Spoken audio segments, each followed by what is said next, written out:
I'll be entirely honest. When it comes down to the extreme conspiracy theorists I talk about and other individuals with other beliefs, they don't represent the sum of those movements. And, you know, whether it's conspiracy theory movement, 9/11 movement, flat earthers, whatever the case may be. I haven't spoken much about flat earthers. But people talking about, say, COVID vaccines, Bill Gates, etc. The extremes I might have mentioned in the past are not the sum of the movement. I've made that clear enough in videos where I've said they're not. They are the extreme. But many people out there believe the same sort of things. Maybe not to the same extreme.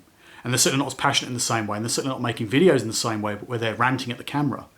But they still have these fundamental biases that are leading them astray and making them go, actually, I won't get my kids vaccinated, or I'll stop my grandkids from being vaccinated, or I will discourage people from, you know, getting their shot, or discourage people from this, discourage people from that. Hey, people should buy this and buy that book and buy this and keep a con man in a job, you know, keep them in work, keep them in funds. So the average conspiracy theorist, they're a person who follows. It's very much like New Age. I've mentioned New Age many times on this channel and other channels. And basically, the average New Ager is a person who buys crystals and books here and there, practices meditation on occasion, perhaps.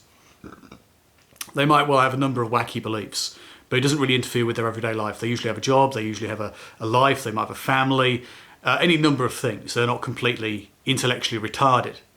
But some people out there may as well be. Some extreme people are so busy trying to annihilate their consciousness and achieve a greater level to connect with ascended masters, they push away friends, family, and opportunities in order to basically feel spaced out because they're running away from their responsibilities in their everyday life. And they then justify the idea by preaching about the idea, this has worked for me, this has worked great, this has done all these wonderful things in my life. And in actuality, they're deluding themselves. And that is a problem, that is a problem. But of course, you can't get through to people in many cases. In fact, in many cases, people don't want to listen. They don't want to accept that you have a differing opinion. And the easiest thing for them to do is simply call people horrible, you know, terms, or call them haters, call them negative, call them trolls. And many of the more moderate people, they will respond to that and go, yes, you're right. And it keeps people in a conform group, you know, in a group of conformity, with this kind of groupthink. You know, oh, the skeptics, they say this, the septics, as some people call them. And yeah, it's not very helpful. Because if you really care about truth, it doesn't matter where it's coming from. It matters about what the content is, how valid it actually is. And that's the fundamental. And if you're not willing to deal with that, then I guess you don't care about truth.